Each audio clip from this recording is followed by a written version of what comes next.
Sí.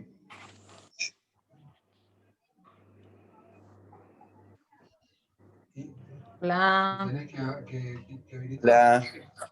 ¿Cómo va? Hace tanto que no te veo, Mónica. Ay, sí, ya está en la sopa, mirá. En la computadora y aparece qué cosa. No escribí nada todavía, ¿eh? Hola, Patri. Tanto tiempo. Aparece el micrófono. Hola, Me Norma. dice silenciar mi audio. Por eso. Pero acá, por lo visto. Te escucha muy bien, Norma, ¿eh? ¿Vos me escuchás? ¿Vos no escuchás? No, a ver, para poner.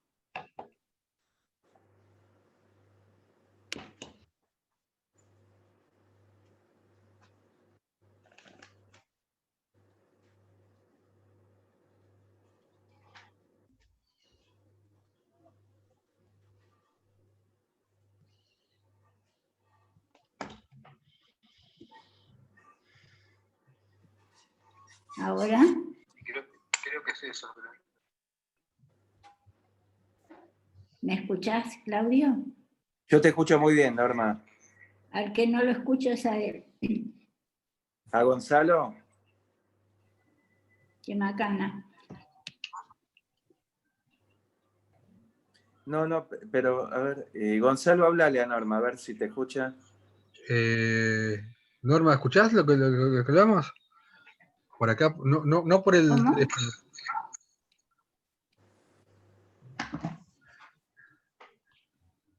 Norma, Sí, te escucho por el teléfono. y por la máquina, ¿no? ¿Por la máquina, no? Norma. Me parece que no. Hola. Hola, ¿desde acá nos escuchás? Me ve que no. No sé cómo resolverlo.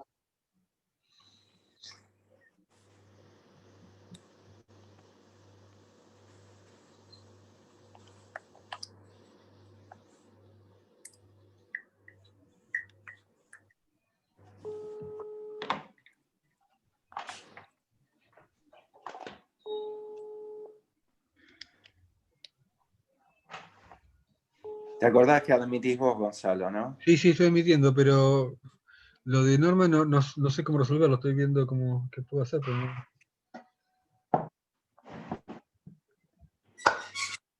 Que es un problema, ¿no? ¿Qué pasa? ¿No te escucha? No. Vamos a poner aquí una pausa.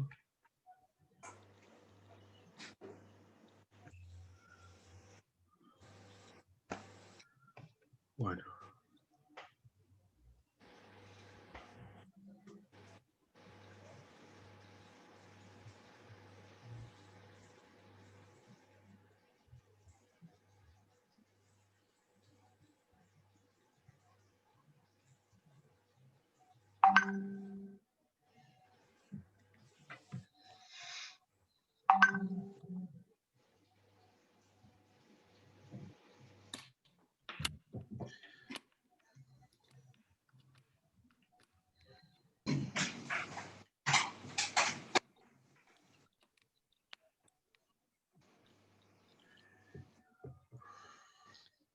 Hola, Daniel, ¿cómo estás?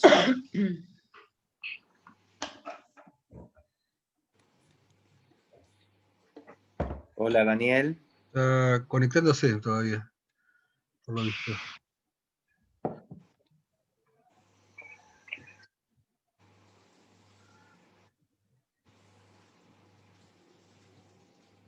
Ahí está. Hola, Daniel.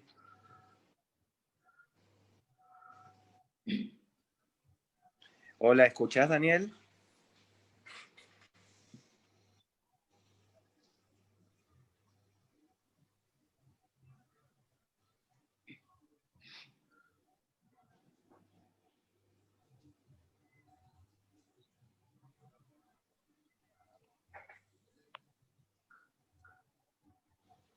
Ahora sí. Hola, Daniel.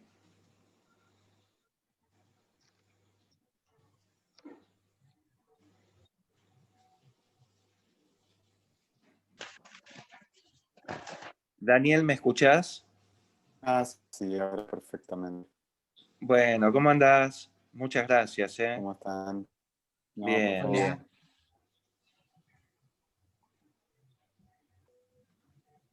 Bueno, en 5 minutos empezamos, si les parece. Dale. Empieza hablando Norma, yo la voy a presentar a Norma y luego Gonzalo te presenta a vos. Perfecto. Vos podías hasta -10, ¿no? Sí, hasta 6 menos 10, 6 menos 4, sí. Fantástico. No, tenés dos equipos conectados al Zoom porque hay algo haciendo eco, ¿eh? No, Cada vez que no, hablas. no. Solamente si notas que saque los auriculares. Lo hacemos. ¿Ustedes me están escuchando con eco? Entrecortado, a veces con eco. Sí. Un asordinamiento, digamos, una cosa, un ruido medio raro.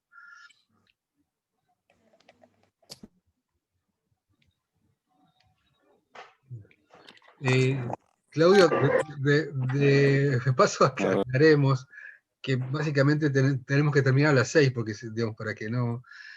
Claro. no sé si hoy también necesitas que termine a las 6. Sí, es así, es así. Digo, porque si no, a veces puede quedar como medio grosero que interrumpimos a alguien, pero bueno. Vos sos siempre grosero. Sí, eso estaba por decir también.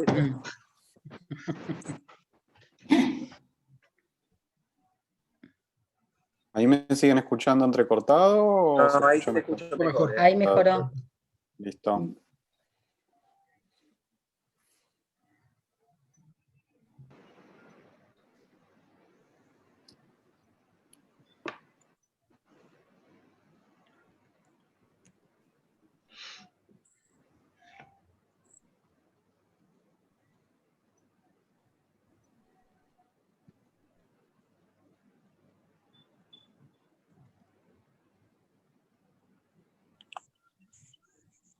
Norma, ¿estás ahí? Sí, acá estoy. Bueno, en 1 o 2 minutos empezamos.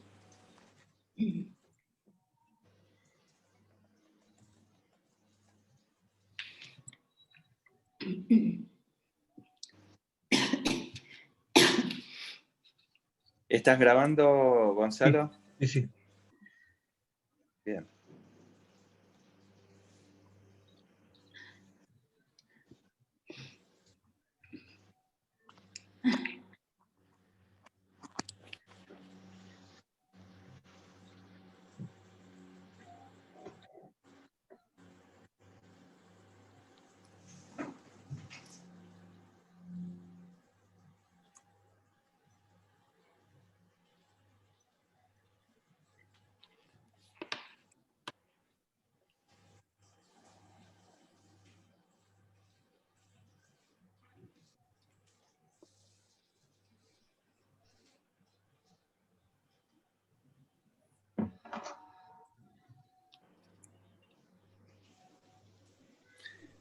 Bueno, ¿qué les parece? ¿Vamos comenzando? Dale. Dale. Hola, buenas tardes. Estamos en la anteúltima charla sobre este curso que han preparado, lo han hecho las cátedras de Salud y Derechos Humanos de la Facultad de Medicina y Cultura para la Paz y Derechos Humanos de la Facultad de Ciencias Sociales de la Universidad de Buenos Aires. Este curso, denominado Derechos Humanos y Bioética en tiempos de pandemia, la idea nuestra es de ver, ahondar los conflictos éticos que se dan en estos tiempos, conflictos éticos que han cambiado determinado tipo de paradigmas y evaluarlos desde distintos aspectos que consideramos que no han sido evaluados o no han sido desarrollados por distintas especialidades. Acá, en esta charla, va a hablar Norma Slepoy. Norma, la doctora Slepoy, es miembro titular de la Asociación Psicoanalítica de Buenos Aires, profesora en la especialidad en psicoanálisis de dicha asociación. Es miembro y fundadora de la Cátedra Libre de Salud y Derechos Humanos de la Facultad de Medicina. Está a cargo del área de salud mental. Es ex consejera por la cátedra en el Consejo Consultivo Honorario de Salud Mental, creado por la Ley Nacional de Salud Mental. Y luego va a estar Daniel Feyerstein, que lo va a presentar el doctor Moyano, uno de los profesores de nuestra cátedra. El tema de hoy es hablar sobre salud mental en tiempos de pandemia. Bienvenidos, tenés la palabra, Norma. Bueno, buenas tardes a todos y a todas. Más precisamente dentro de la salud mental, yo voy a desarrollar un poco el tema de la subjetividad en la estructura de clases de la sociedad capitalista. Voy a tratar Norma, discúlpame, sí. No se te ve la imagen, ¿eh? No sé si tenés apagado el video. ¿Ahora? Ahora sí, ahora sí. Bien, ahí estás.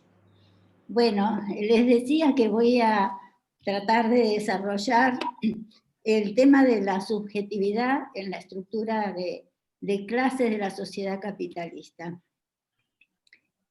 Más precisamente de la incidencia de la división de clases, una división de clases que ya sabemos que es estratificada y jerárquica, que tiene una lógica y una dialéctica de superior-inferior, y cómo incide eso en la vida de los sujetos, tanto los sujetos individuales como colectivos. Yo quiero referirme en principio a la clase que dio Gianni Tognoni en el comienzo del curso. Él se refirió a dos cuestiones que nos resultaron muy reveladoras, porque apuntó sobre todo en una de ellas al contexto general. Dentro de la bioética tomó en cuenta el contexto general de la sociedad.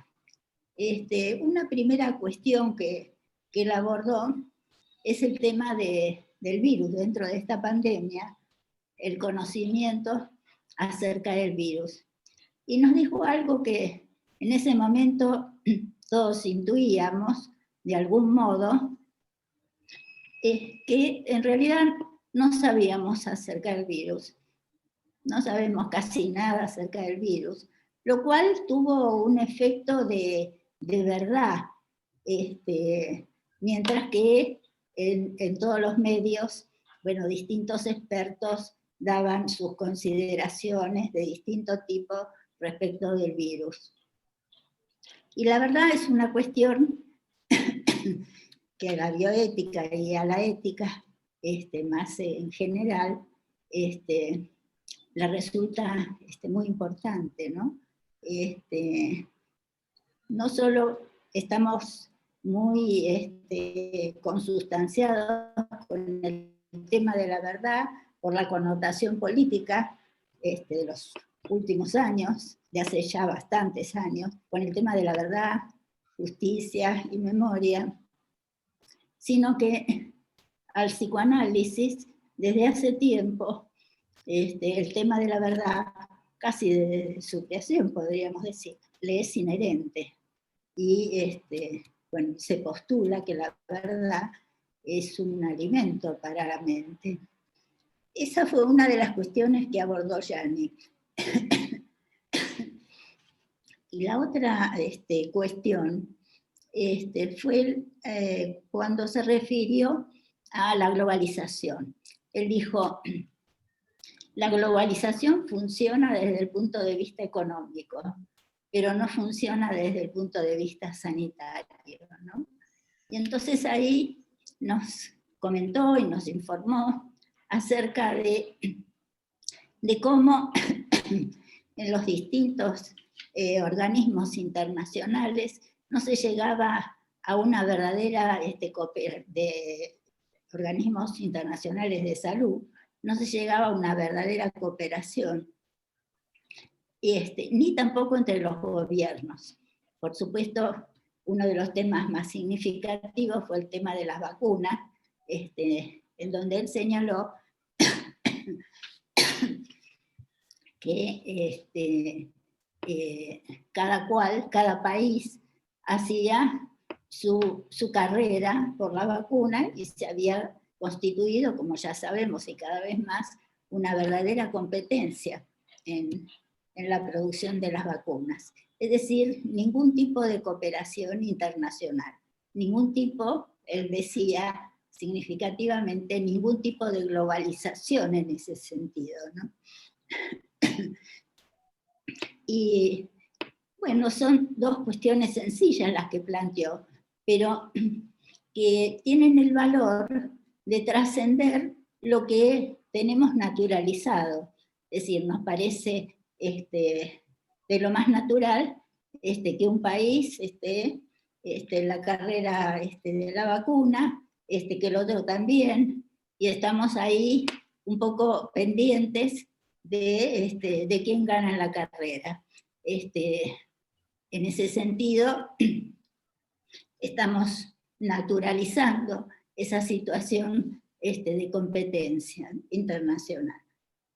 Bueno, son muchas cosas las que naturalizamos, y así se nos pasan situaciones muy importantes que nos sería muy bueno poder pensar y reflexionar. Porque inciden en cómo y con qué claridad podemos pensar y podemos actuar. Si vamos al ámbito de la vida cotidiana, de la vida cultural, son muchas las cuestiones que están naturalizadas desde el punto de vista de la división de clases y su estratificación. Perdonen por la tos. Así, si uno piensa en la literatura, está de lo más naturalizado que yo no veo acá, pero bueno, supongo que me ven. Está de lo más naturalizado en las historias, en las novelas, la diferencia de clase, y forma parte no solo de la vida consciente de los sujetos, sino incluso de la vida inconsciente. En ese sentido de esta naturalización, fue muy llamativo que cuando empezó la pandemia, en los medios y en general en la gente, circulaba la idea de que se había visibilizado la desigualdad. Es llamativo, ¿no? Porque uno podría encontrarse con la desigualdad social en cualquier lugar, tan solo caminando por la calle y viendo la gente sin techo en la calle. Es decir, la desigualdad era de lo más visible. Lo que ocurría es que no se la quería ver. Quiero decir, en gran parte de la población. Bueno, lo que se da en esas circunstancias, en donde hay algo que resulta evidente, pero no se lo quiere ver, responde a un mecanismo, que es el mecanismo de desmentida o de renegación, que ustedes habrán oído nombrar, tal vez, sobre todo cuando se habla del negacionismo del virus, de la pandemia. Y es un mecanismo que describió Freud, descubrió Freud, que consiste en que un sujeto o grupos de sujetos perciben una realidad, tienen la percepción de la realidad, la representación de la realidad, pero al mismo tiempo la desmienten, la niegan, lo cual deriva en una escisión del yo, en donde hay una parte del yo que reconoce la realidad y otra que la desconoce. Un psicoanalista francés, Octave Manoni, describió este fenómeno en una sencilla frase que dice, lo sé, pero aún así. Esto quiere decir que, por ejemplo, en el duelo normal ocurre, y eso es de constatación de muchas personas, ustedes lo habrán observado, que se reconoce que la persona querida ha fallecido, pero por dos momentos se actúa o se piensa como si estuviera viva. Es decir, se sabe que murió, pero aún así se desconoce esa realidad. Bueno, es un mecanismo que se opera respecto de la realidad.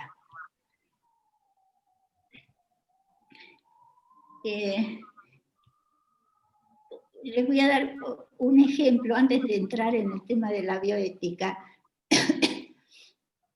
que nos puede dar una idea acerca de las distorsiones que produce este mecanismo.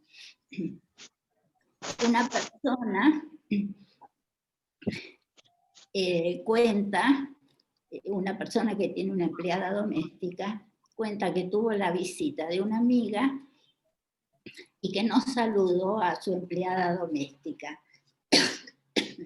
Entonces se siente muy indignada y dice, yo no entiendo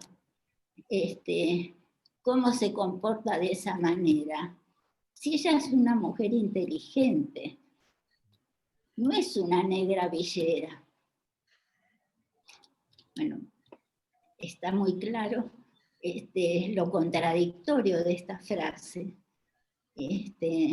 Pero la persona que la dice no se da cuenta de esta contradicción flagrante, ¿no? Por un lado, considera a una persona de menor condición social que la de ella y la de su amiga, y por otro lado denigra al mismo grupo social cuando dice la referencia es la negra villera. Este tema que está tan, todos estos mecanismos y las distorsiones en el pensamiento y en la acción que promueve, yo lo observé y en el plano de la bioética, en una oportunidad, hace poco, ya empezada la pandemia, y que me gustaría compartir con ustedes.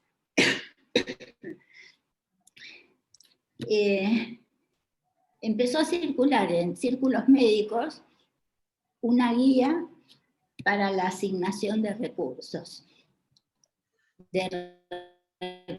escasos.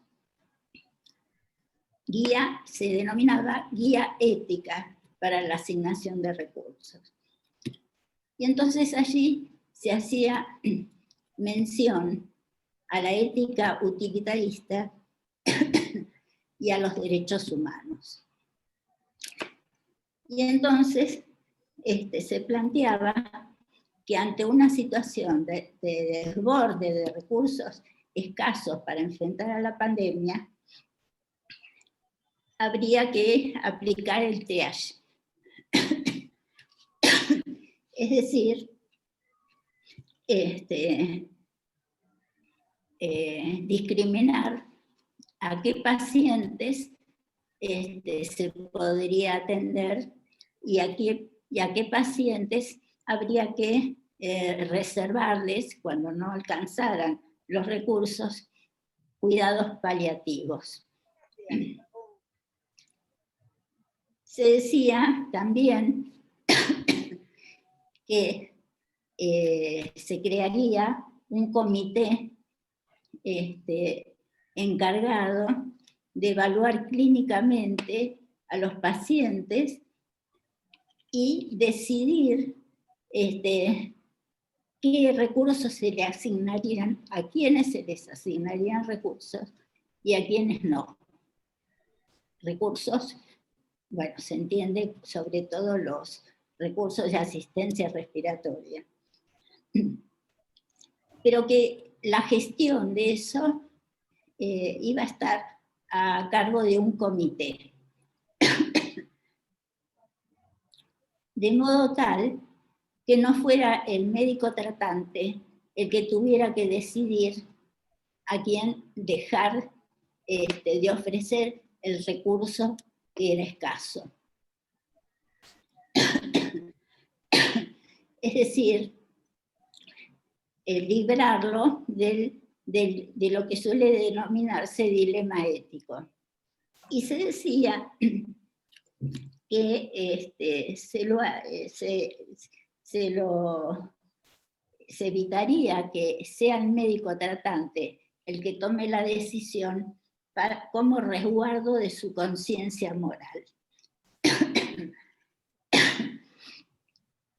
Bueno, ya en la clase que dio Claudio Capuano, él se refirió a este tema como el planteo de los falsos dilemas morales, porque en realidad el dilema no es del médico, sino que tiene que ver con otras cuestiones que en todo caso ahora podemos ir analizando. Pero ante todo, a mí me gustaría plantear, y en todo caso es tema de discusión, una de las cuestiones que planteaba esta guía, ¿no? Que se apoyaba, por un lado, en la ética utilitarista y por otro lado, en los derechos humanos.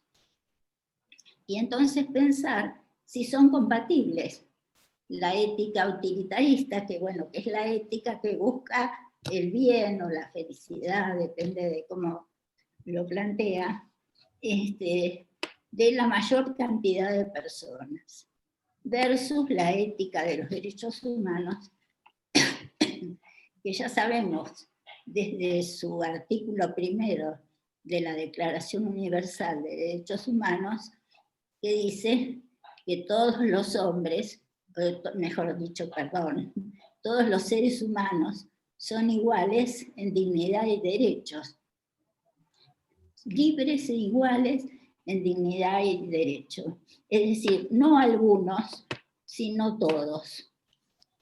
En ese sentido, en esa guía se incurría, a mi parecer, en una contradicción. Se decía también que los principios éticos son aspiracionales, en lo que daba la impresión que trataba de confortar a quienes estaban escribiendo esa guía, en el sentido de que no podrían atender a todo el mundo, y entonces, bueno, atender a todo el mundo sería una aspiración. Yo creo que ahí se producen distorsiones del pensamiento, porque se llegan a decir cosas que contrarían lo que uno podría pensar como coherente, ¿no? Porque los principios son principios guías para el pensamiento y para la acción, no son principios para confortar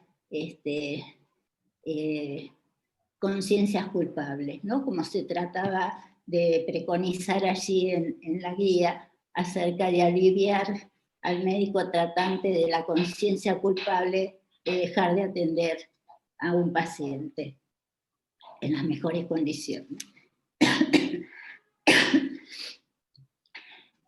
Si uno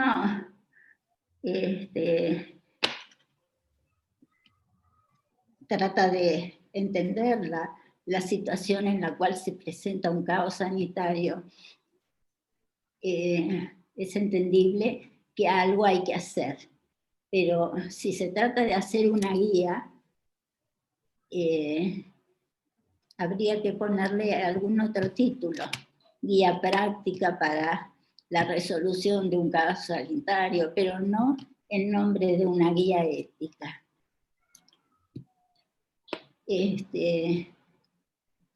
es llamativo que esto no estuviera claro en el espíritu de los que estaban confeccionando ese borrador de guía ética. Si seguimos con el tema del triage,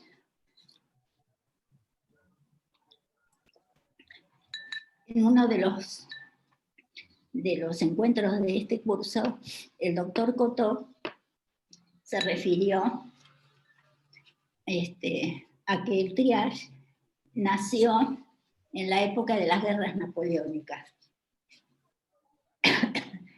donde había que atender a tantos soldados que habían llevado a la guerra, dicho sea de paso, que algunos no iban a alcanzar los médicos, los recursos para atenderlos, y entonces eso dio nacimiento a la discriminación y selección del método del triage. Uno podría decir que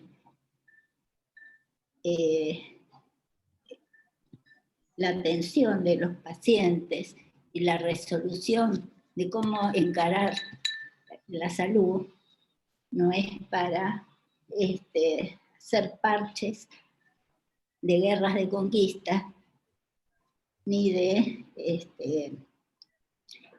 si vamos a nuestro país y a la situación en la que comenzó la pandemia, hacer parches éticos, presuntamente éticos, a la situación de desabastecimiento en la que se encontraba nuestro país y de falta de desabastecimiento sanitario y de la falta de reconocimiento de los profesionales en sus salarios, en el reconocimiento de las distintas profesiones.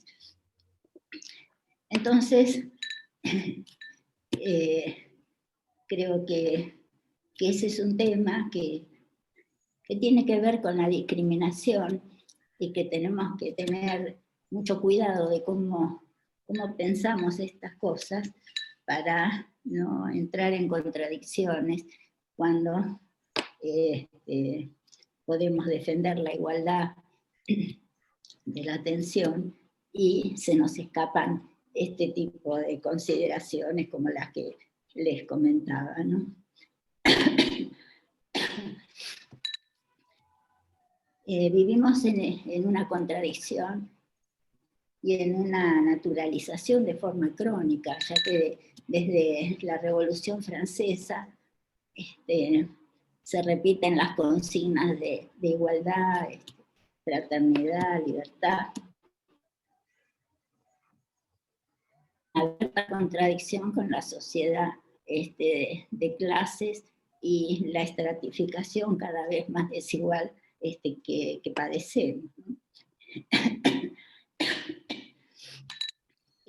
Bueno, esto está estudiado por distintas disciplinas, la sociología, la antropología, el análisis del discurso ha hecho estudios muy interesantes en el sentido de pesquisar, reconocer y delimitar los pensamientos y mecanismos en el uso del lenguaje que consagran discriminación, ¿no? Se ha encontrado que en general se apela a una totalización de la sociedad, muchas veces a considerarla como homogénea, soslayando las diferencias que impone la sociedad de clases capitalistas. Hay un discurso que me resulta paradigmático para que pensemos, que es el discurso de Hitler, que lo pueden encontrar en la película La fuerza de la voluntad, que es una película que realizó la cineasta Leni Riefenstahl, que se dedicó ella a hacer una serie de películas de propaganda del nazismo. Quiero leerles la frase de un discurso, unas pequeñas frases, ¿no? De un discurso de Hitler que se muestra y se puede escuchar en esa película, que es del año 1934 en Nuremberg, en una reunión del partido nazi, ¿no? En ese congreso, Hitler les dice textualmente a las masas: quiero una nación unida, sin clases sociales ni castas, la gran nación alemana.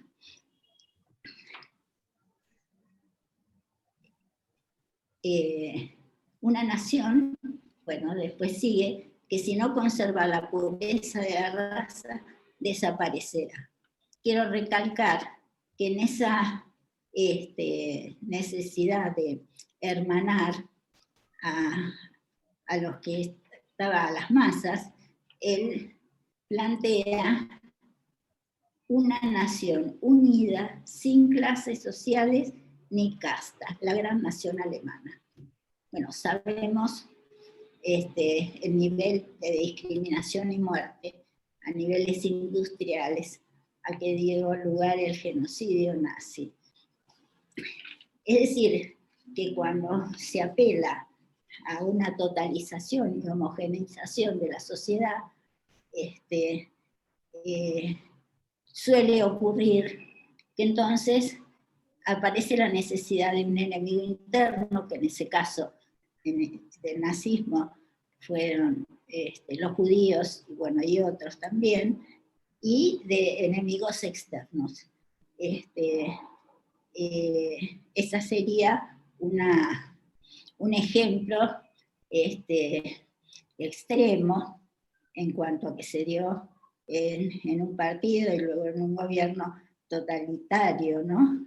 Pero en la democracia también se alude a conceptos que homogeneizan la sociedad, como la patria, se hace menciona la patria, estamos todos unidos, y bueno, y aparecen luego los mecanismos de discriminación. Alguien va a quedar excluido.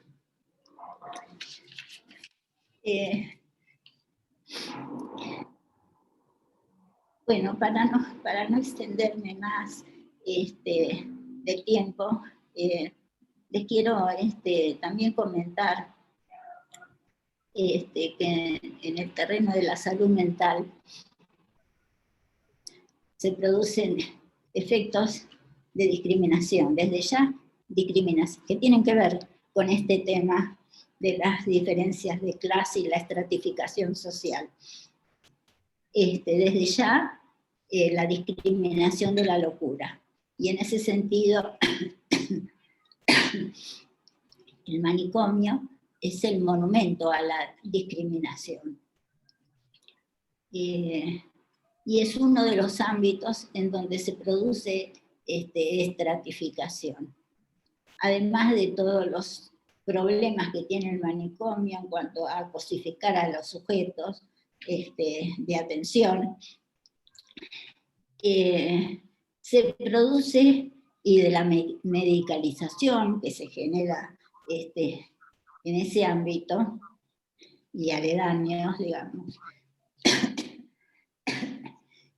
se genera una estructura estratificada, donde el que está en el ápice de la pirámide es el médico psiquiatra. Y todos los demás profesionales que trabajan en los psiquiátricos monovalentes, que son muchos, quedan subordinados a la autoridad máxima, que sería la del psiquiatra. Yo soy psiquiatra, por supuesto que no comulgo con esta situación, pero está bastante extendido que las otras profesiones que intervienen y muy eficazmente en el tratamiento de la salud mental, como son los trabajadores sociales, los psicólogos, terapistas ocupacionales, psicopedagogos, kinesiólogos, musicoterapeutas, bueno, un montón de profesiones quedan subordinadas a esta estratificación que se da, bueno, en el contexto de esta sociedad estratificada. Y esto deriva, y es algo que queremos que se tenga en cuenta, en ataques a la Ley Nacional de Salud Mental.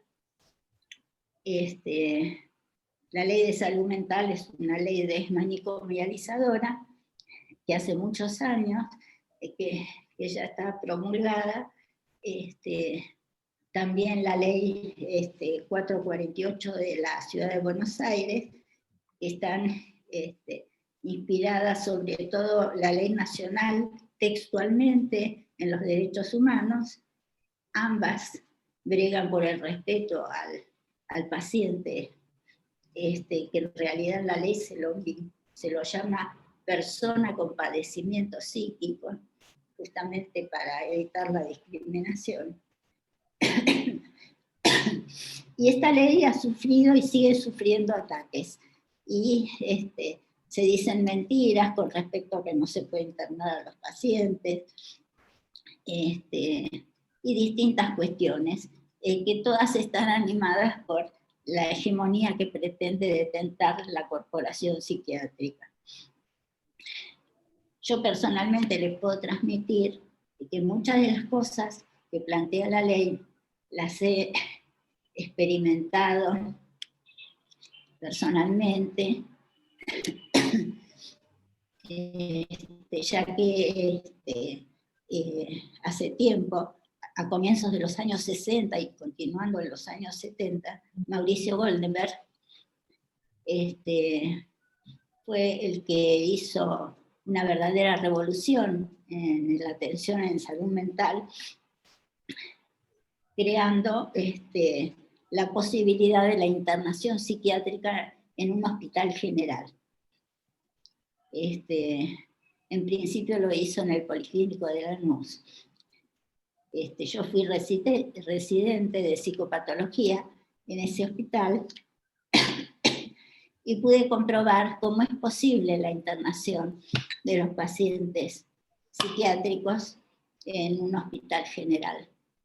Allí estábamos en la sala de internación, en el mismo piso que la internación de pacientes de clínica médica. Los separaba una puerta que permitía el libre tránsito. Y se producía una convivencia, no solo con el resto de los pacientes del hospital, sino con los médicos del hospital, en un clima de colaboración. El servicio tenía además consultorios externos, hospital de día, un equipo de psiquiatría social que actuaba en los barrios aledaños a través de promotores de salud.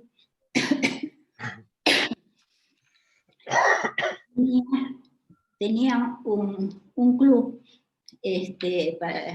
para los pacientes que se internaban, internados que se externaban, que funcionaba al lado del hospital. Ese club se llamaba Amanecer. Lo comento porque me recordó a la frase de Adolfo Pérez Esquivel en su primera clase, en donde habló, nos recordó las voces mayas que dicen somos hijos e hijas de la tierra. Y bueno, y Adolfo nos instaba a construir un nuevo amanecer. A mí me hizo recordar también el caso del excelente documental de Osvaldo Bayer, que también tiene el nombre de Amanecer, solo que en su traducción se llama Rebelde Amanecer. Bueno, tendremos que revelarnos, aunque sea a través de reflexiones que traten de, más allá de los cambios sociales, concretos y materiales, a través de reflexiones que nos aclaren nuestras ideas y que evitemos encontrarnos con contradicciones con nuestros propios supuestos principios. Bueno, es eso por ahora lo que les quería transmitir.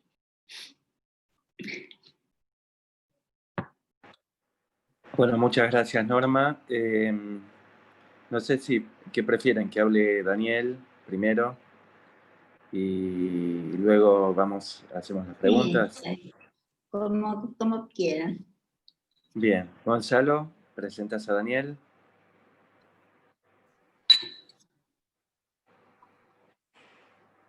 Gonzalo.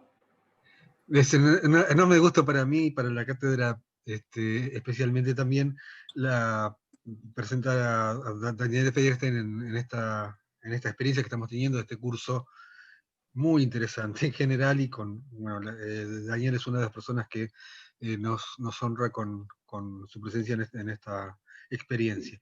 Sociólogo, doctor en Ciencias Sociales por la Universidad de Buenos Aires, se especializa en estudios de las prácticas sociales genocidas y los procesos de memoria y representaciones. Es profesor de la asignatura de Análisis de las Prácticas Sociales Genocidas de la Facultad de Ciencias Sociales de la UBA, Sociología de Procesos de Segregación y Exclusión de UNTREF, y dicta cursos de maestría y doctorados en la UNTREF, en el doctorado de Ciencias Sociales de la UBA y en especialización en Derecho Penal y doctorado en Derecho de la UBA, en forma regular, entre muchas otras universidades nacionales e instituciones internacionales. Es investigador del CONICET, director del Centro de Estudios sobre Genocidio de la UNTREF y del Observatorio de Crímenes del Estado de la Facultad de Ciencias Sociales de la UBA.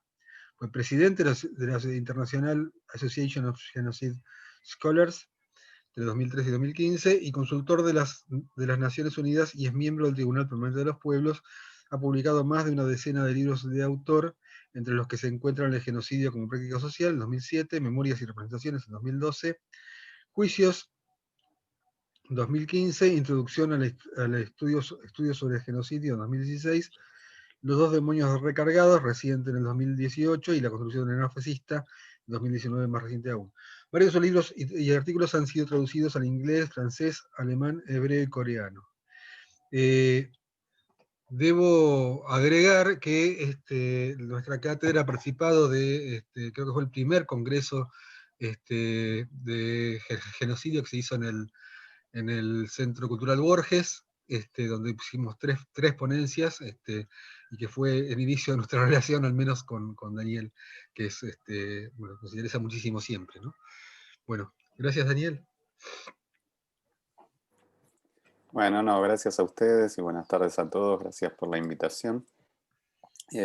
Bueno, la idea mía era charlar de 2 o 3 cositas en función de los temas que me planteaban para la cátedra, que tenía que ver con pensar los modos de disputa por la subjetividad, que en realidad tiene que ver siempre con las disputas por los modos de representarse la realidad y por el sentido que uno le asigna a esas formas de representación, y pensar la especificidad de esa disputa por la subjetividad en el contexto de la pandemia, ¿no? Que es un episodio más.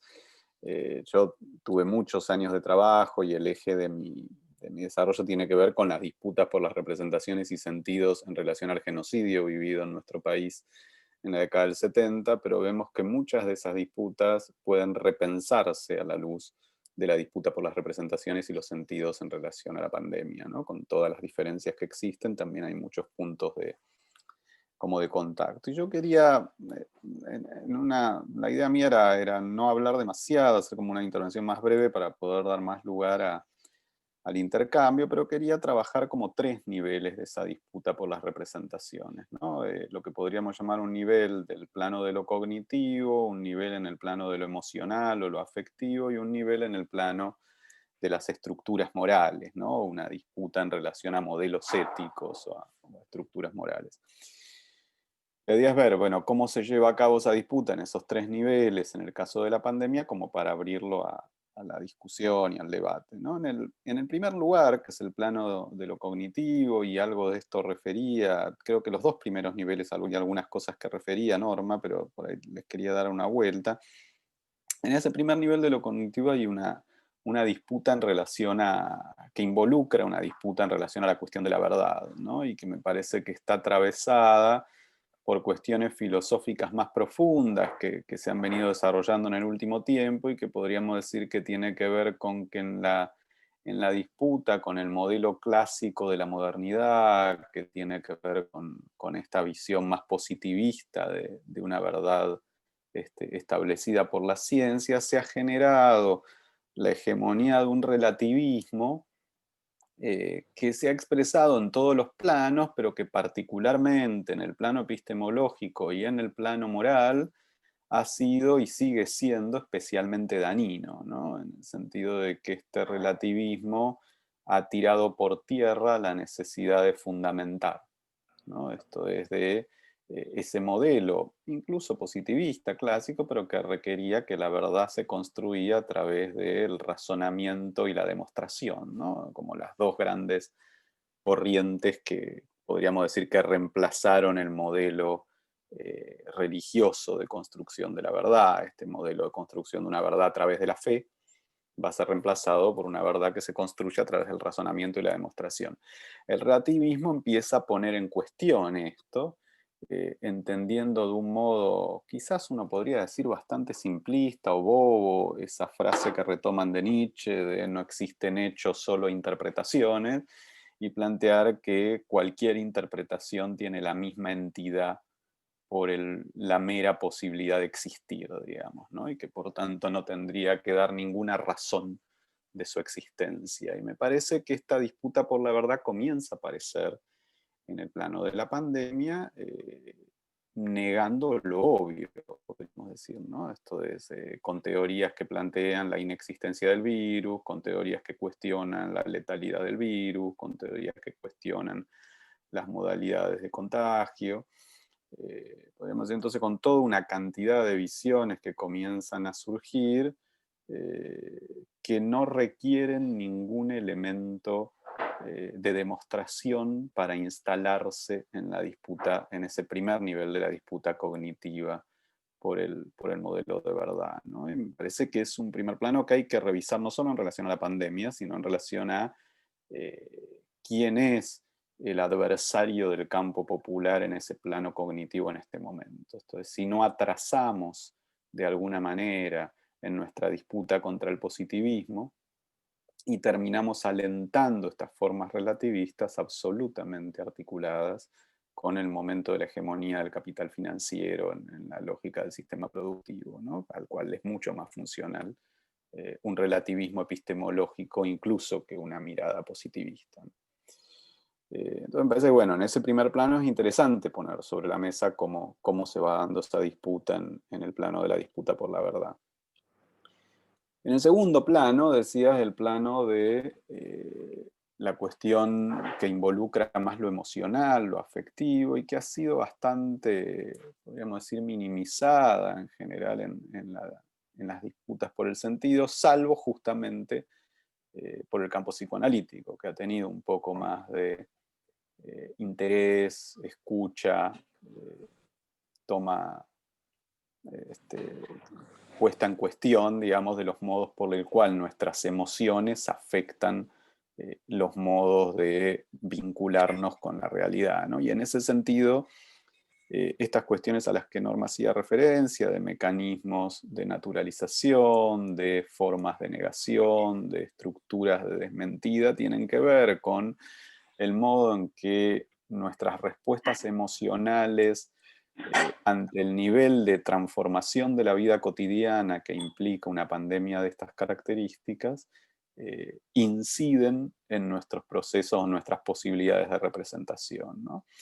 Lo que pasa es que ahí me interesaba destacar dos o tres cuestiones, ¿no? Una, en relación a los mecanismos de negación, es recuperar un debate muy interesante que plantea Sartre en relación a la mirada clásica de Freud con respecto a los modos de negación, ¿no? Porque en toda la estructura, sobre todo freudiana, el mecanismo de negación es visto fundamentalmente como un mecanismo protectivo.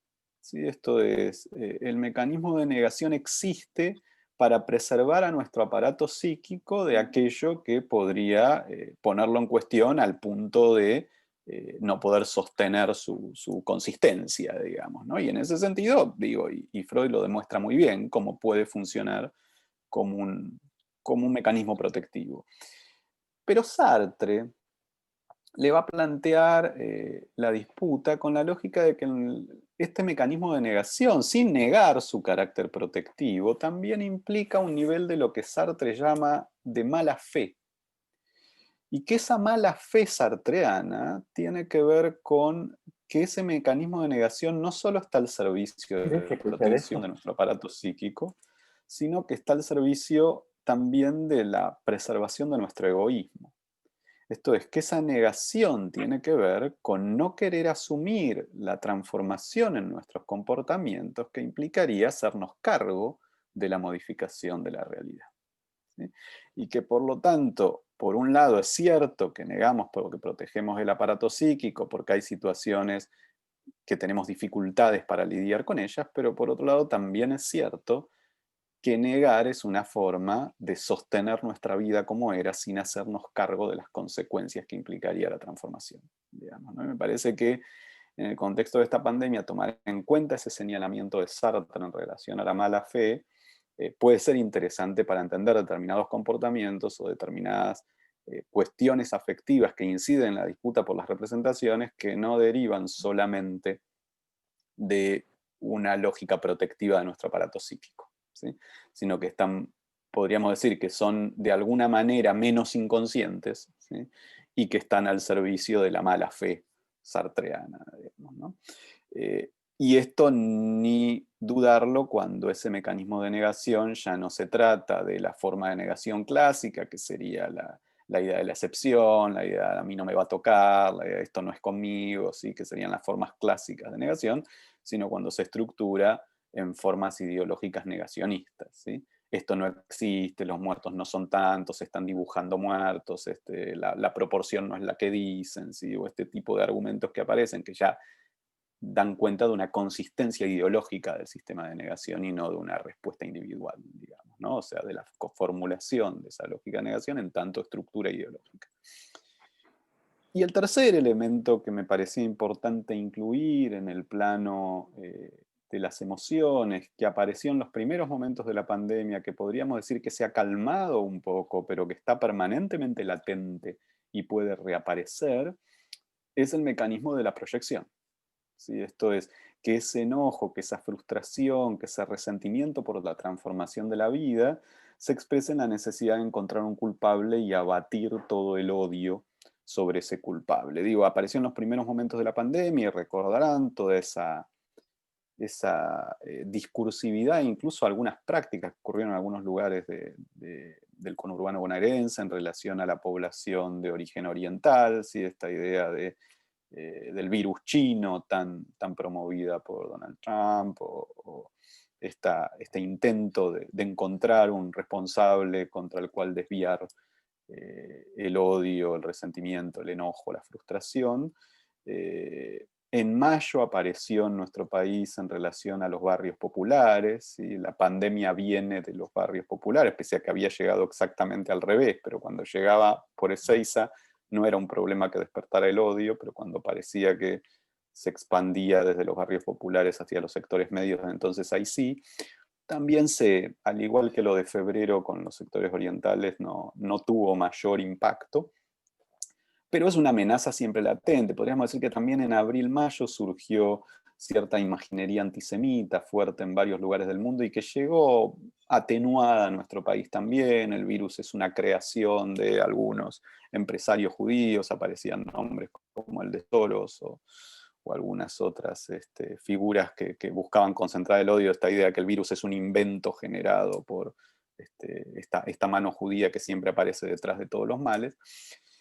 Y diría que si bien ninguna de estas formas de proyección logró grandes consensos, es una amenaza latente que siempre está si esta situación no logra controlarse, ¿sí? Si las segundas o terceras olas siguen reapareciendo y si la vacuna no lograra los éxitos que se esperan de ella. Con lo cual, si bien no es una de las afecciones emocionales más fuertes en el presente, yo no la descartaría, la tendría presente como riesgo de modo permanente, porque ante otras crisis, ante otros desastres, ante otros conflictos, las formas de la proyección han sido dominantes y la implementación de pogroms, linchamientos, formas de ataque masivo han sido una de las respuestas humanas a situaciones catastróficas con las que hay dificultades para lidiar. Y después tenemos el tercer nivel, que tiene que ver con este plano que decía de la disputa por el sentido en relación a el plano de la ética o de la moral, que tiene que ver con qué modelos de comunidad integramos y sobre todo qué modelos de comunidad estamos dispuestos a integrar. Esto es, ¿cuál es nuestra responsabilidad por el otro? ¿Sí? ¿Qué estructura de valores ponemos en juego? Y cómo ordenamos esos valores en relación a su prioridad o a su nivel de importancia, ¿no? Y creo que en este sentido se vio una diferencia muy significativa entre los modelos de comunidad de las sociedades orientales y los modelos de comunidad de Occidente, ¿sí? Esto es, paradójicamente y más allá de sus diferencias, porque uno no podría decir que hay un régimen equivalente en China, en Vietnam, en Corea del Sur, en Tailandia, en Singapur o en Malasia, plantear situaciones muy distintas, o incluso le podríamos sumar países no orientales como Australia o Nueva Zelanda, o Noruega o Finlandia, ¿sí?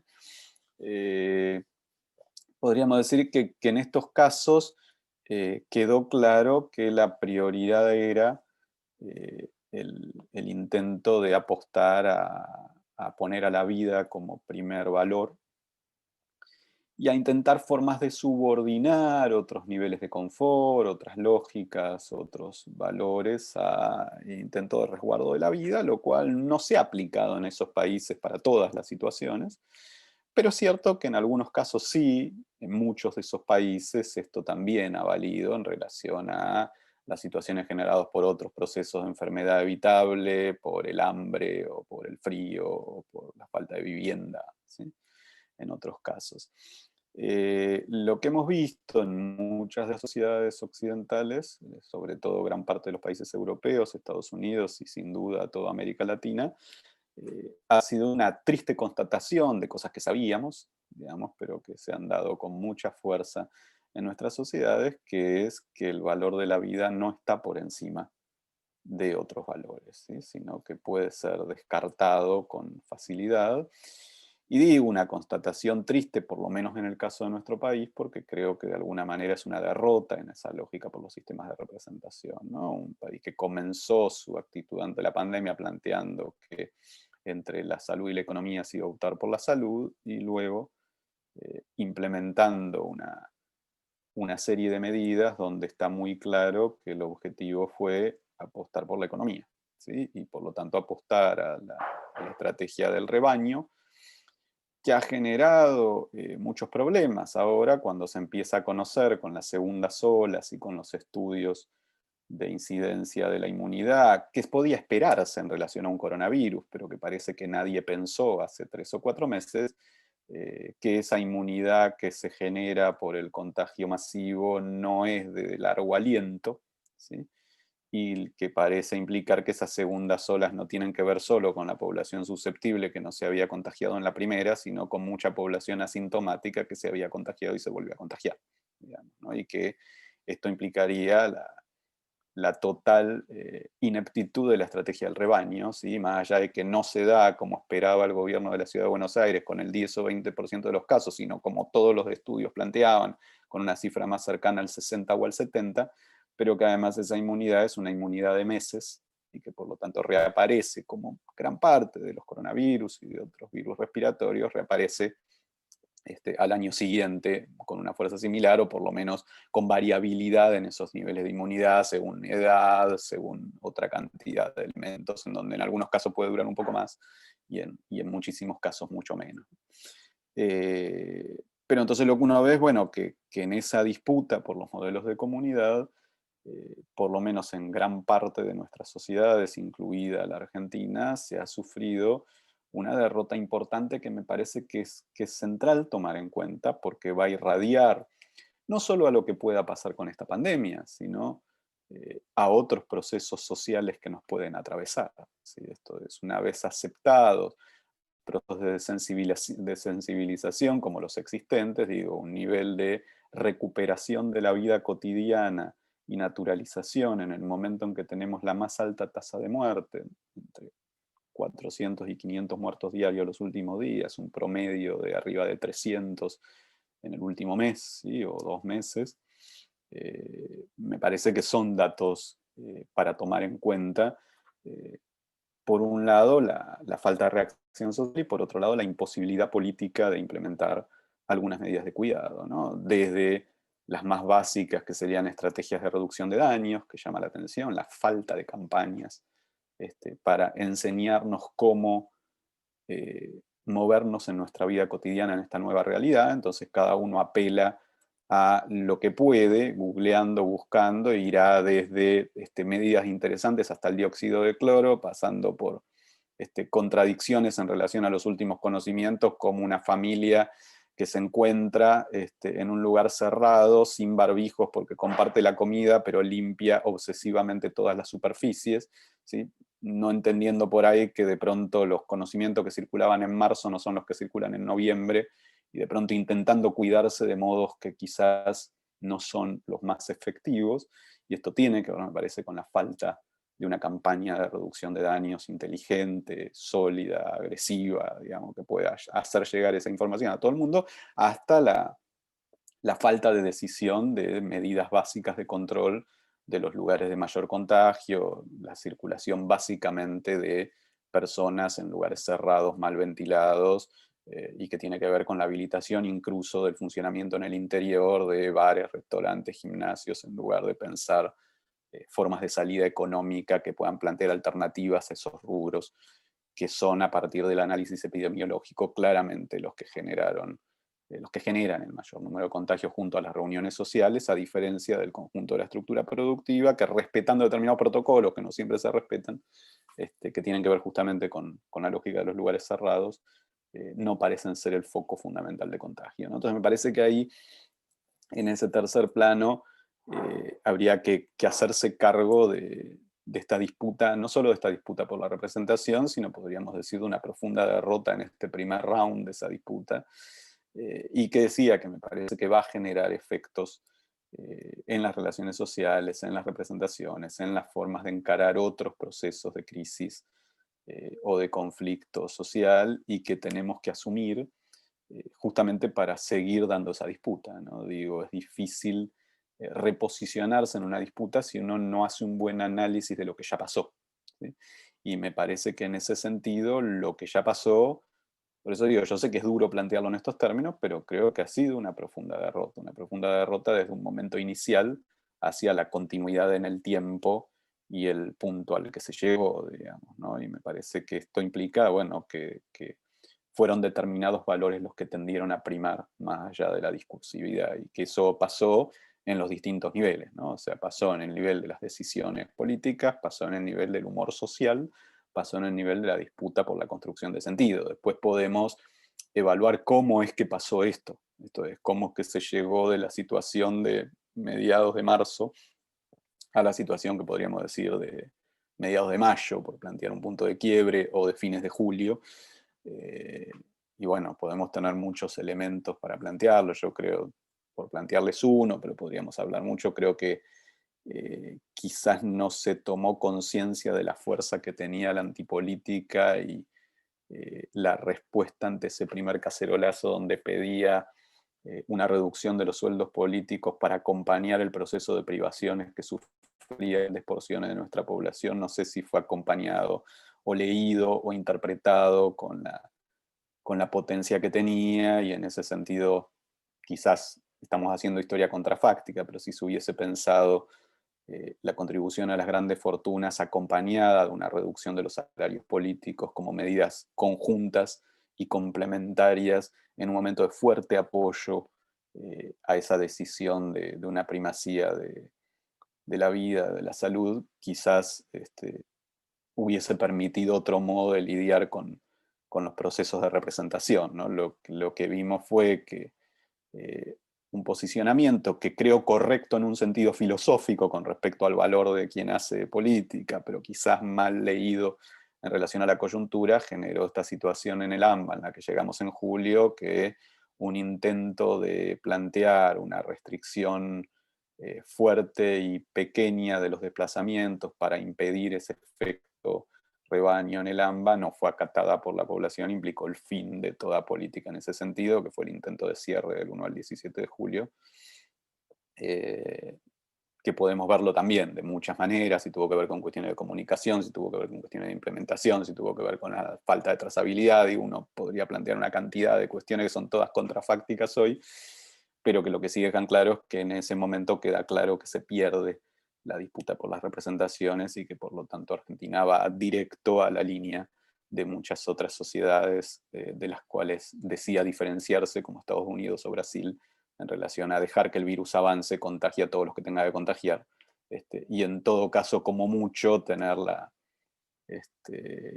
digamos, la expectativa amuleto, digamos, o el premio consuelo de que no colapse el sistema de salud, lo cual implicaba una sobrecarga tremenda a los trabajadores de la salud, que en algunos casos se logró, como el caso del AMBA, que en otros está en duda, como en el caso de Córdoba o Santa Fe, y que en algunos casos se fracasó, como en el caso de Salta o Jujuy, ¿no? Por plantear distintas realidades de Río Negro, ¿no? del país. Pero bueno, hasta ahí un poco algunas cuestiones que quería plantear en estos 3 niveles, como para abrir al debate y poder intercambiar con ustedes. Muchísimas gracias otra vez por la invitación, y bueno, a disposición en la media horita que me queda. Yo les avisé que menos cuarto por ahí me tengo que desconectar, pero tenemos un rato largo para intercambiar. Gonzalo.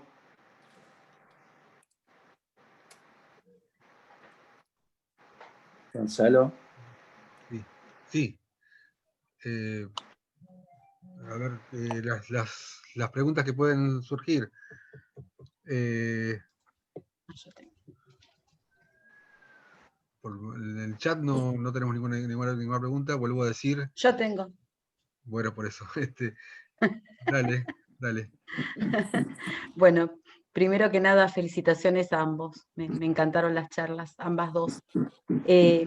Enganchando un poquito las dos cosas, digamos, y la última charla de Daniel, a mí me da la sensación de que, como pasa con la pobreza, con las escalas de valores, con hábitos y cosas que ya son parte de nuestra sociedad, me parece que preceden a la pandemia.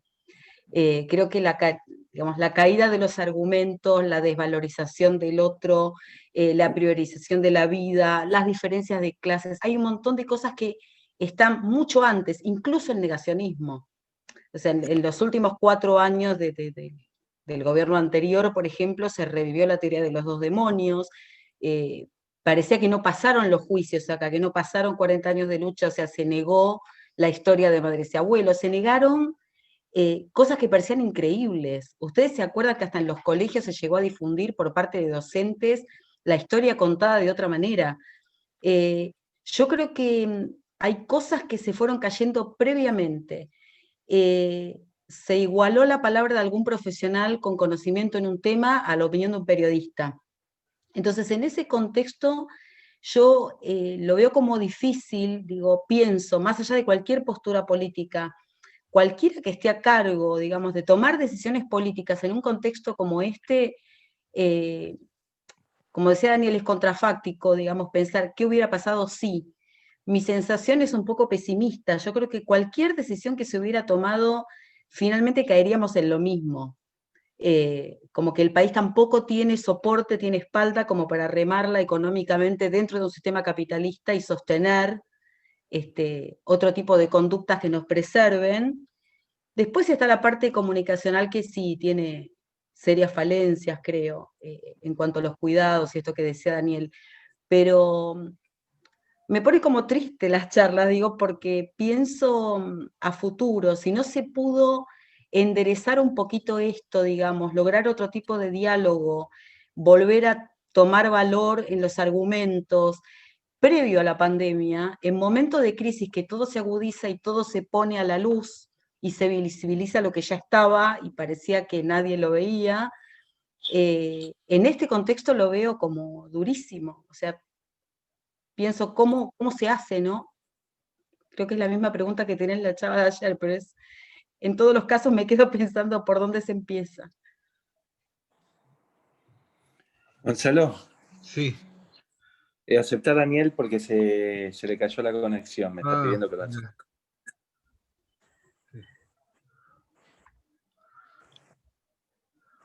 Bueno, espero que no se haya perdido el comentario de Mónica. Sí, le tiro la pregunta, igual le resumo la idea. Te resumo la idea, Daniel, que te fuiste. Increíble que me caí un poco exactamente te cuando resumo terminé. conceptualmente, porque yo hablo muy rápido además. Todo esto que nos precedía, que se agudiza y se pone a la vista en la pandemia, yo decía que para cualquier tipo de gobierno, con cualquier posición política más o menos coherente, digamos, alguien que le importe la función, creo que es terriblemente difícil. Esto que vos decías de que es contrafáctico, ¿qué hubiera pasado si? Yo lo veo como de manera muy pesimista, creo que hubiera pasado lo mismo. Por mucho menos se rodeó la Casa de Gobierno hace poco por policías armados, digamos, este es el contexto y esta es nuestra sociedad y es, cada tanto va y viene, y no es que nace gente nueva, son valores que están, que de repente es como que sienten que hay rienda suelta, digamos, se pueden exponer y se manifiestan más libremente. Esta cosa está siempre, digamos. Entonces, en este contexto de crisis y tan difícil, no sé bien por dónde se empieza, digamos. Si bajando las emociones, logrando que la parte cognitiva predomine y se pueda entablar algún tipo de diálogo y argumentación donde se vuelva a tomar, a poner en valor, digamos, la opinión de lo que es serio y lo que tiene justificación, lo que tiene una justificación científica versus lo que es una opinión periodística, cómo se vuelve a poner todo en su lugar, que no quiere decir que sea la verdad absoluta, pero algo que no puede ser todo igual, la opinión de cualquiera ante cualquier cosa y todo vale. No puede, tienen que volver a ponerse las cosas en su lugar y cuando quiero destruir una teoría tiene que ser otra vez con base lógica, con argumentos, con demostración científica. Tenemos que volver a ese rumbo y no sé cómo se retoma. Está buenísima tu pregunta, Mónica, en los 2 o 3 niveles que planteas. ¿Sí? El primero, coincido que hay cosas que son previas, que vienen de antes, que no es que es algo nuevo. Lo que pasa es que lo que viene de antes es lo bueno y lo malo. O sea, sí, somos una sociedad que naturalizó el hambre y otras enfermedades evitables, o el frío, o el hacinamiento, pero también somos una sociedad que logró condenar a los genocidas. Qué sé yo, hemos logrado algunas cosas y hemos perdido otras, hemos dado batallas y algunas las hemos ganado y otras las hemos perdido, y todo eso precede a la pandemia y lo determina. Entonces, en ese sentido, sí. No soy tan pesimista con lo contrafáctico en el sentido de la situación que se generó en marzo. O sea, me parece que eso sí existió, en otras sociedades no, y en la nuestra sí. O sea, hubo un nivel de apoyo, de compromiso, que incidía incluso en las encuestas de opinión en relación al apoyo al gobierno, que llegó a los niveles que, por ejemplo, fue las medidas, por ejemplo, durante el kirchnerismo, en todos los análisis de opinión, las medidas que tuvieron mayor apoyo y que llegaron incluso al 82% de la población fue el juzgamiento a los genocidas. Eso implicaba que mucha gente que nunca votó ni iba a votar a ninguno de los Kirchner, sin embargo, acompañaba ese proceso. Y no solo todas las fuerzas de izquierda, por supuesto, pero también muchos otros sectores que votaban a otras alternativas. Sí. Bueno, el 2x1. Sin embargo, acordar del 2x1 acompañaban fue eso, o el masivo. 2x1. Entonces, esto fue parecido en la segunda mitad de marzo, podríamos decir, ¿no? En esos días entre el 19 y el 30 de marzo, los niveles de acompañamiento al gobierno en esa decisión eran altísimos. Entonces, por eso digo que hay que ver cómo se desarmó eso, ¿no? Y por eso tiro la hipótesis contrafáctica de ese, porque para mí el punto de quiebre fue ese primer cacerolazo y la respuesta Sí. ante ese primer cacerolazo, ¿no? O sea, Se quebrarlo a partir de subestimó, algo que sí. también tenía mucha incidencia en la población, que es la antipolítica, por motivos que uno puede estar de acuerdo o no, pero hay que entender que eso incide y que viene desde el 2001, y digo, y en Sí, 2001 sí, no tuvo un sí. contenido solo negativo, digamos, ¿no? Fue el origen de Sí. esa asamblea, también digo, toda una tradición y una cultura que tiene tanto por izquierda como por derecha nuestro pueblo en relación al enojo, quizás justificado, quizás legítimo, ante la corrupción y su vinculación con la política, que creo que incidió en revertir ese estado de ánimo. Entonces digo, tenemos que estudiarlo, tenemos que entenderlo para entender cómo se revierte. En relación a lo segundo que decís, que está bárbaro, el problema es que la historia rara vez va para atrás, ¿sí? Entonces nos puede enojar retroceso del positivismo, pero en ese plano yo no tengo muy clara la respuesta, pero sí lo que a veces digo es, bueno, por lo menos no hagamos más daño, no insistamos haciendo daño. Sí. Entonces, lo que digo es, nosotros creímos, por lo menos desde los años 60, por ponerle un punto, y por poner a Foucault como un gran autor, que el gran enemigo era el positivismo, y lo que había que salir a atacar era la verdad positiva, construida de ese modo clásico, que generaba un montón de problemas para el campo popular. Yo diría, bueno, me parece que eso en el 2020 es un grave error, creer que el principal problema está ahí. Eso no quiere decir que eso necesariamente pueda volver, no lo sé, pero creo que el principal problema hoy está en el relativismo, ¿sí? Está en el relativismo, que lo que genera es la imposibilidad de construcción colectiva porque no hay sobre qué construir, que implica como un individualismo feroz en donde cada uno cree Sí. que se le canta y donde no hay ninguna posibilidad de diálogo a partir de elementos comunes, ¿sí? Entonces me parece que eso es lo que hay que recomponer. Ahora, ¿se puede volver a recomponerlo de un modo positivista? No creo, qué sé yo, podría ser una apuesta, pero rara vez la historia va para atrás. ¿Cómo sería hacia adelante? No lo sé, ¿sí? Pero sí digo, bueno, por lo menos no hagamos más daño. O sea, yo lo que suelo decir es, paremos un poquito con seguir alentando ese relativismo que desde muchos sectores de la izquierda cultural, podríamos decir, que se Sí, alienta, esa sí. izquierda Sí. que se estructura en la escuela de Frankfurt, por decir de alguna manera, o incluso en ciertas lógicas más nietzscheanas. Yo diría, bueno, hoy la veo muy problemática, me parece que no es de ayuda. Ese aportar a desarmar toda posible construcción de verdad. Me parece que no es de ayuda en un contexto como el actual, porque el principal riesgo es ese relativismo total. Y creo que entonces hay que ver, bueno, de qué manera uno piensa o pensamos conjuntamente que podemos desarrollar estrategias para confrontarlo, ¿no? Tanto en el plano epistemológico como en el plano moral, ¿no?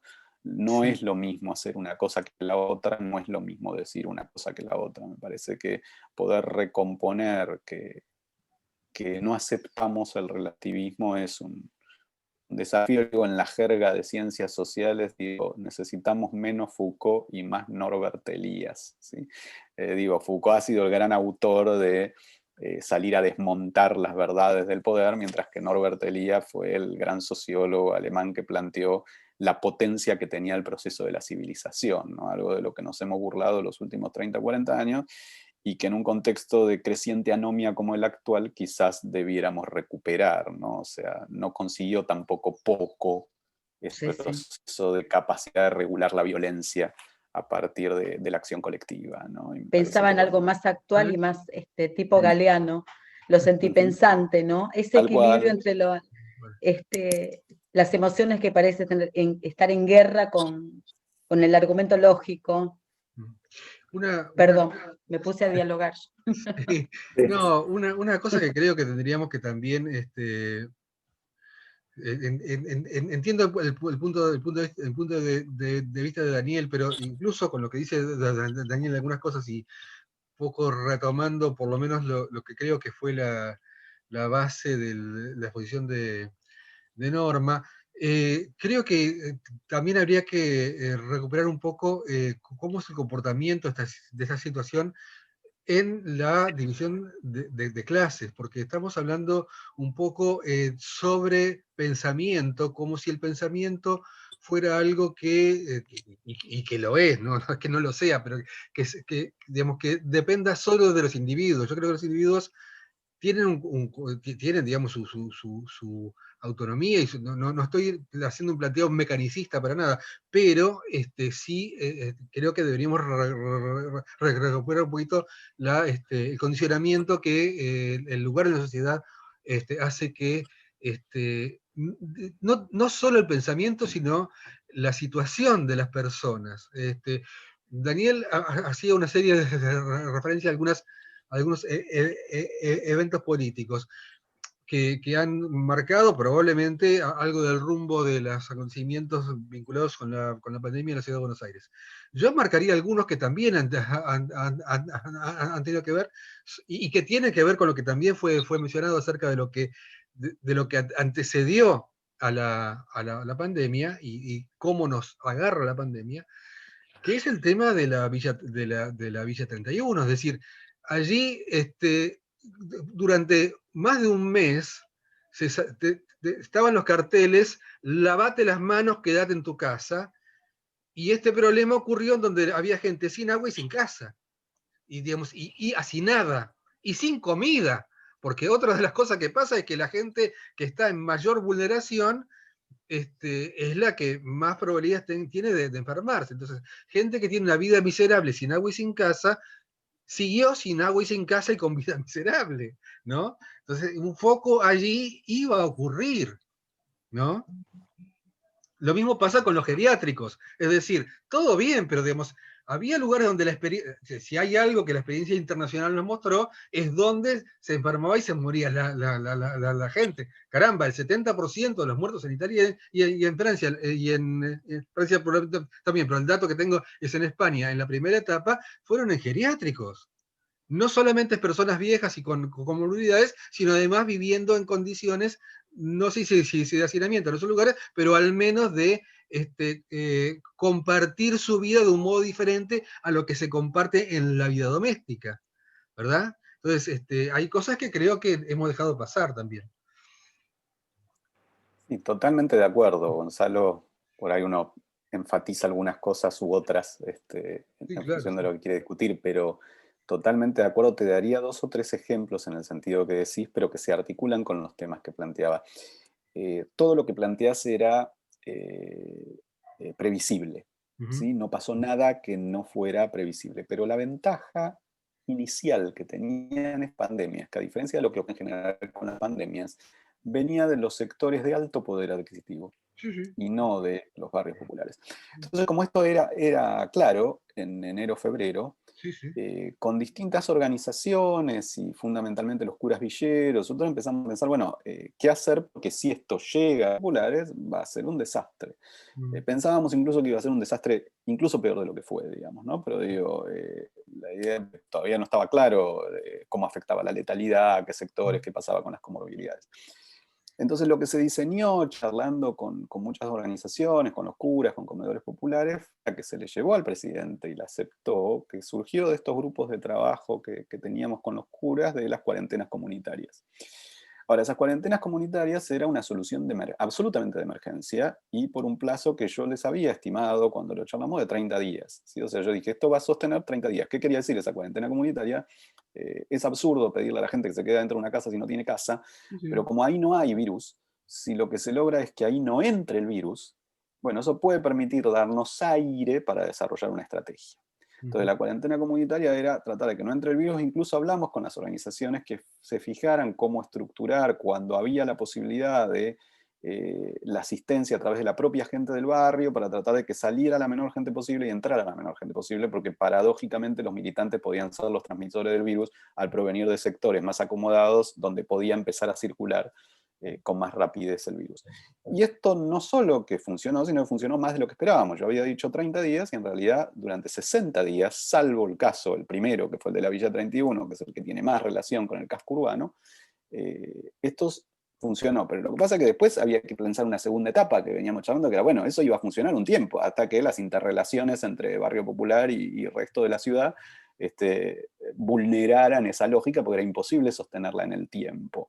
Y eso implicaba un trabajo con las organizaciones de poder hacer un rastreo a la Argentina, que no somos Corea, digamos, ¿no? Esto de pronto en lugares como Rosario se pudo hacer, y por eso Rosario hasta agosto pudo controlar la situación, y cuando se explota en Rosario, explotan los barrios acomodados de Rosario y no los barrios populares, porque tiene una historia de su sistema de salud que permitió este sistema de trazabilidad y de trabajo comunitario justo en los lugares donde era más difícil, ¿sí?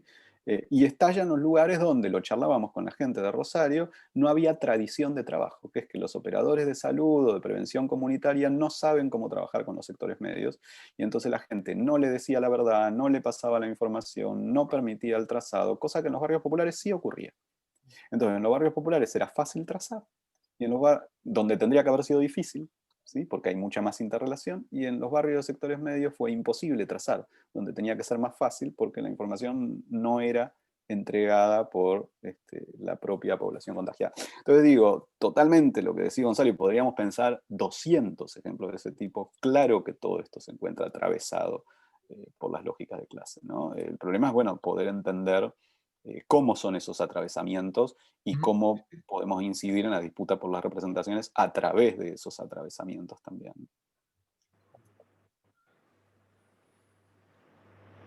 Sí, ahí.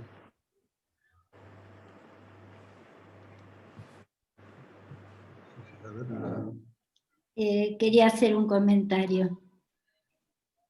Sí, dale. Que me parece que una cuestión es la de la emergencia y la emergencia de la pandemia, ¿no?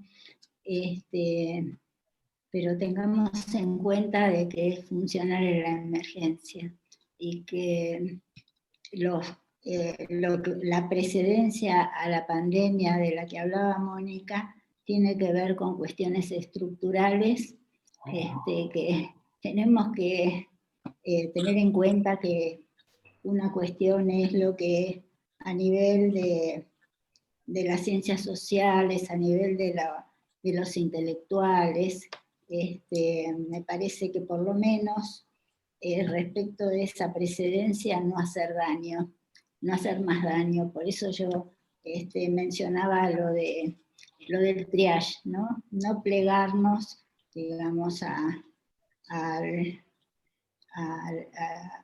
esa estructuración de la sociedad, pero que los verdaderos cambios no van a venir, por lo que, bueno, que en un tiempo se hablaba de la superestructura.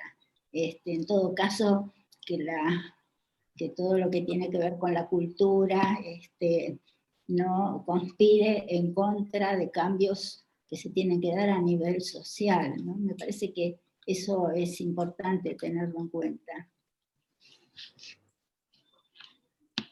A nivel social, quiero decir, a nivel de cambio de esta estructura que deriva en una desigualdad espantosa.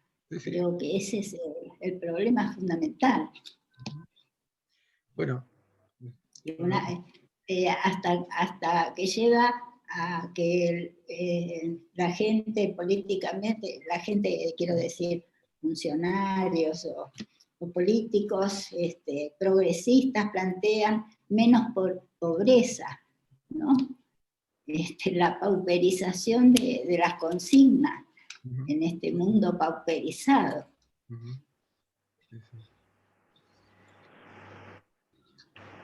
A ver si... No veo que nadie esté... ¿Yo puedo? No. No. Dale.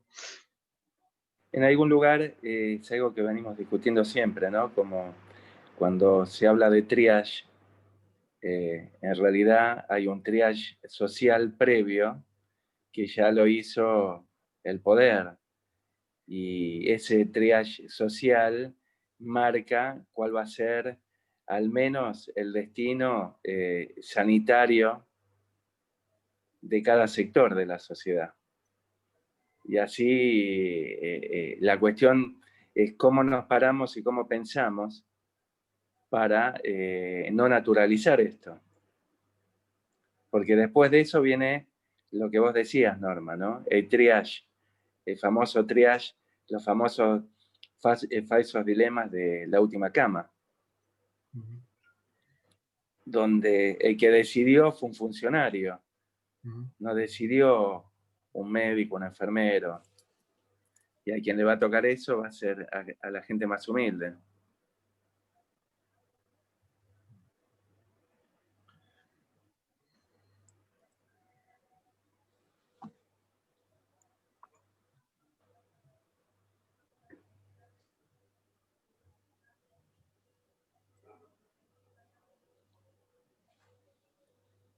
¿Se escuchó, Gonzalo? Sí, sí. Sí, sí, perfecto. Sí, se escucha, se escucha. El impuesto a las grandes fortunas es un camino lógico, coherente, no debería ni siquiera identificarse con posturas políticas, es de cordura, es de lógica pura. Mientras no cambie el sistema seguirá siendo capitalista probablemente por bastante tiempo y en el mundo, pero alguien tiene que ayudar a contribuir con esto. O sea, si el sistema funciona de manera capitalista, hacen falta recursos económicos que ayuden a sostener el cuidado de la gente, y esto es a nivel mundial.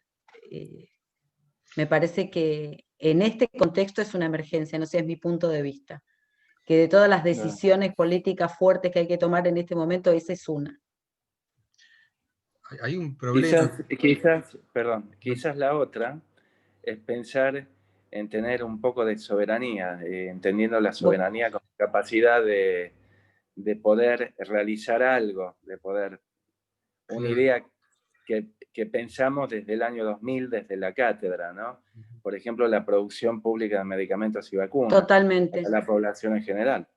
Sabés que lo aplaudo y que yo lo conocí a Martín Istúriz y toda su lucha con todo esto también, así que apoyo totalmente, sí.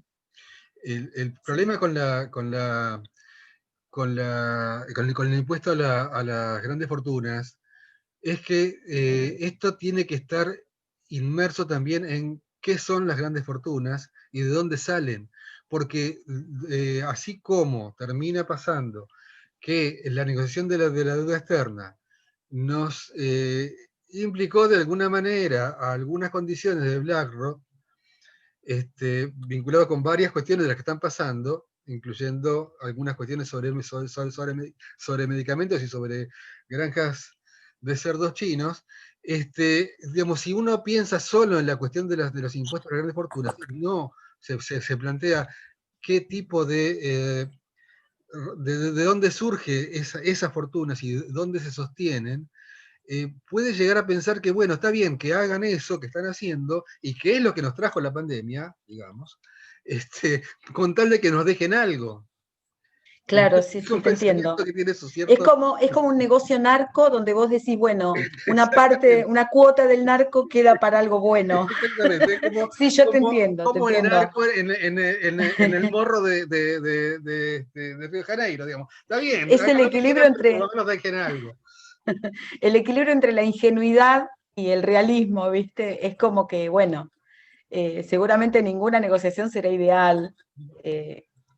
La realidad es durísima, es un poco esto, no naturalizar lo que está horrible, no mal, horrible, pero por lo menos paso a paso ir avanzando en alguna cosa positiva y si se puede ir construyendo para adelante, digamos, derrocando este tipo de conductas sociales que generan más pobreza cada vez más en el mundo.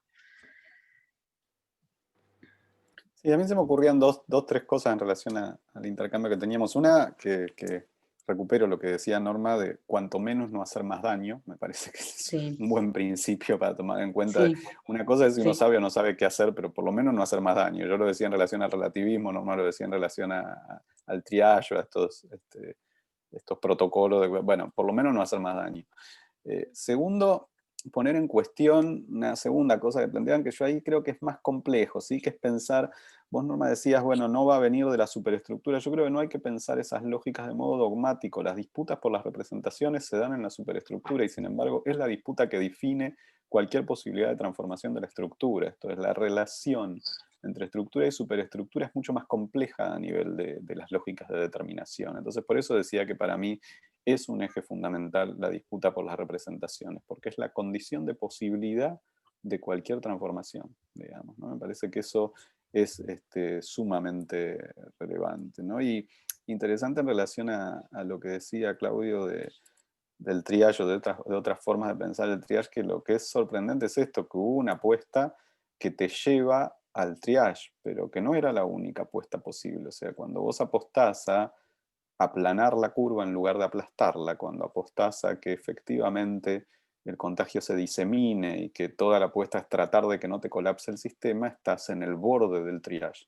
Ahora, si por el contrario apostás a suprimir el virus, como hicieron todo otro montón de sociedades, y que no implica una apuesta tan fuerte, porque a la larga hasta económicamente te resulta rentable, porque después podés abrir muchas más cosas con mucha más tranquilidad, bueno, entonces no llegás ni siquiera a discutir el triage, porque lo que tenés son los 4 casos que tenés controlados, digamos, no tenés una situación de ese tipo. Entonces es interesante ver que cuando uno ya llega a un punto de discusión es porque perdió otra cantidad de etapas en la disputa por las representaciones, ¿no? Entonces llega a ese nivel de discusión porque ya fue derrotado en las otras, digamos, ¿no? Porque si no, ni siquiera tendría que estar ese nivel en la mesa, ¿no? Primero porque el sistema de salud tendría que tener otras características, y segundo porque el contagio tendría que tener otras características porque fue abordado de otra manera, ¿no?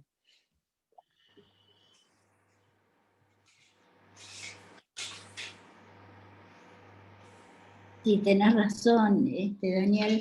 Yo me refería a lo que en otro momento se llamó superestructura, ¿no? Me quería referir a lo cultural, a lo que es dominio de las ciencias sociales, de la intelectualidad, que evidentemente se produce una interacción entre ese nivel y el nivel socioeconómico, estructural, pero me parece que hay como un límite, ¿no?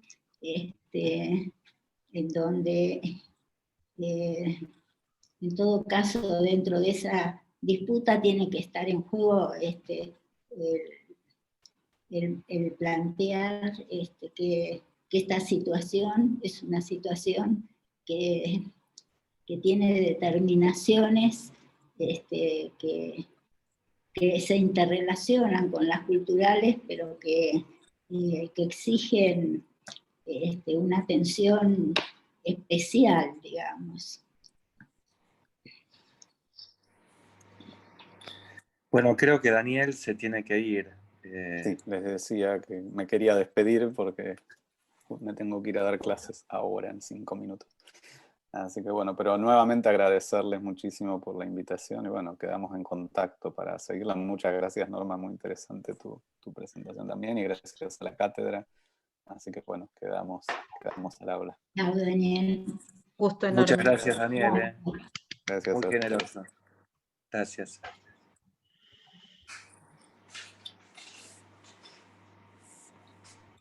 Está silenciado. Ay.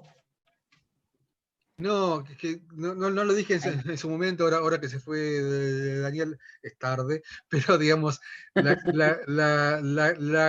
cátedra ha tenido el orgullo de tener, no en el curso, sino en la instancia previa, cuando estuvo Gianni y Daniel, y la va a tener con Adolfo y con Nora, de tener 4 personas del Tribunal Permanente de los Pueblos en el contexto de la cátedra. Así que la verdad es que cada vez uno se siente más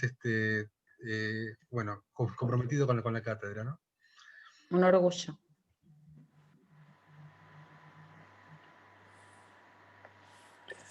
Bueno, si te parece, si no hay más preguntas, Norma, Gonzalo, vamos dando por terminado Sí, dale. esta charla. Yo diría que sí, está más o menos. Ahí. Yo quería decir algo, que este miércoles va a ser la última charla de este curso.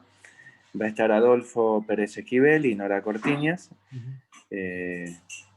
Creo que ya con sus nombres basta y no debo presentarlos más.